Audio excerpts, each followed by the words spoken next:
Close your eyes for a moment and picture your life right now. What do you see? Is it a list of failures, missed opportunities, pain you're carrying silently? Do you see broken dreams, closed doors, a heart heavy with regrets? If that's all you can see right now, then hear me clearly. That view can change. It starts not out there in the world, not in your job or your finances or your relationships. It starts in the most powerful place Allah gave you, your heart and your mind. Because with Allah, even the deepest failures can become fuel. Even the darkest night can lead to the brightest dawn. Allah says in the Qur'an, "And it may be that you dislike a thing while it is good for you." Subhanallah, you see a closed door, but Allah sees a door you're not ready to walk through yet. You see failure, but Allah sees a lesson that will make you unshakable. Today, we're going to explore 5 deeply transformative Islamic techniques rooted in the Qur'an and Sunnah that will show you how to move from despair to purpose, from failure to faith. So let's begin. Number 1. Tawakkul. Trusting Allah with what you can't control. Let's be real. Some things in life are just out of your hands. You didn't ask for that hardship. You didn't expect that betrayal. You didn't deserve that pain. But here's the truth. You are not responsible for the outcome. You are responsible for the effort. Anas ibn Malik reported, "A man said, 'O Messenger of Allah, should I tie my camel and trust in Allah, or should I leave her untied and trust in Allah?' The Prophet, peace and blessings be upon him, said, 'Tie her and trust in Allah. You do your part. You make your plan. You strive. But when life takes a turn you didn't expect, you release the result to Allah.' Draw a line on paper right now. On one side, write what's in your control, your intentions, your effort, your prayers, your response. On the other side, write what's not in your control, people's opinions, outcomes, the past. Then let go of the second list. The Prophet faced loss, war, betrayal, but he never fell into despair because his heart was anchored in tawakkul. And whoever puts their trust in Allah, He is sufficient for them. Your job is to walk the path. Allah will carry you through. Number 2. Husn az-Zann. Speaking to yourself with mercy. Let me ask you something.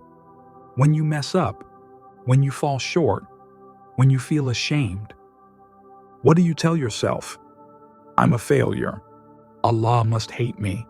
I'm broken. But would you ever say those things to someone you love? Never. So why say them to yourself? The Prophet, peace be upon him, said, "None of you truly believes until he loves for his brother what he loves for himself." That includes yourself. Speak to yourself with kindness, mercy, compassion. When you fall, say, "Ya Allah, I slipped, but I want to come back. Help me." That's not weakness, that's Iman. Even when you've sinned, even when you've failed. O my servants who have transgressed against themselves, do not despair of the mercy of Allah. Don't be your harshest critic. Be your own reminder. The way you speak to yourself can either break you or bring you back to Allah. Number 3. Iqtida. Finding strength in the role models of Islam. We are not the first to struggle. Our ummah is built upon the backs of giants, prophets, companions, scholars, who endured trials beyond imagination. Take Yusuf, alayhi salam, betrayed by his brothers, sold into slavery, thrown into prison for a crime he didn't commit. But did he lose faith? No. He turned every prison into a place of worship. He turned every trial into a step toward triumph. And when the time came, Allah raised him to power.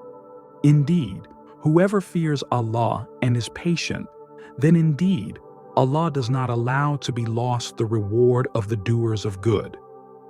The Prophet, peace be upon him, himself was orphaned, rejected, attacked. But he never stopped. He never gave up. Why?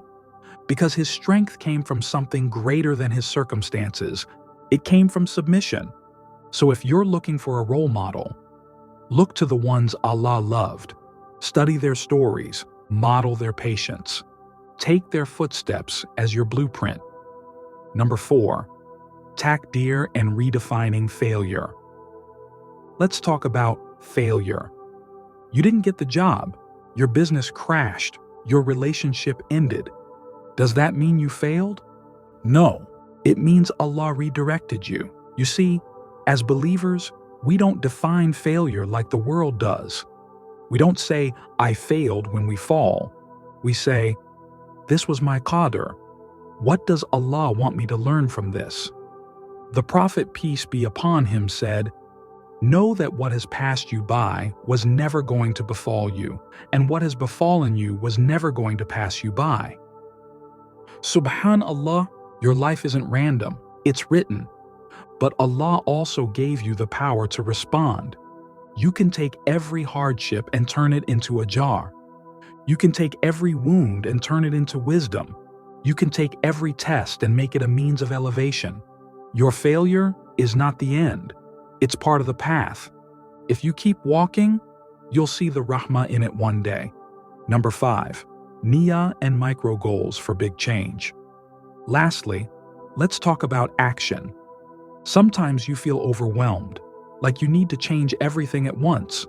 But that's not how transformation works. The Prophet, peace be upon him, said, the most beloved deeds to Allah are those that are small but consistent. You want to write a book? Start with a paragraph. You want to reconnect with Allah? Start with 2 rak'ah before Fajr. You want to memorize Qur'an? Start with 1 ayah. Don't aim for perfection.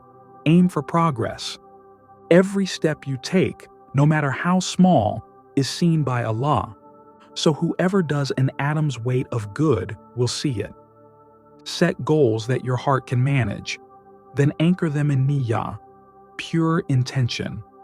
You're not just building habits, you're building Jannah, from failure to faith. So let's recap. When life feels heavy and your path looks broken, number 1, Tawakkul.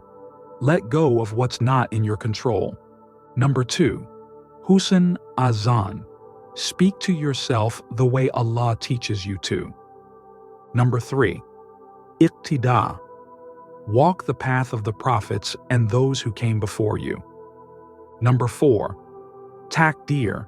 See every setback as a setup for something better. Number 5, Niyyah. Take small, intentional steps toward lasting change. My dear brother, my sister, your past doesn't define you. Your current pain doesn't cancel your purpose. Allah sees you, Allah hears you, and Allah is with you. So be patient. Indeed, the promise of Allah is true. Now get up, start again, and build something beautiful from the pieces that broke. With the help of Allah, you will rise. If this message touched your heart, leave a comment below and share your journey. Your story might be the light someone else is praying for right now. Don't forget to subscribe to us for more reminders to strengthen your soul one step at a time. Until next time, keep rising, keep healing, keep believing. May Allah transform our lives that is pleasing to Him. Ameen. Wa alaikum assalam wa rahmatullahi wa barakatuh.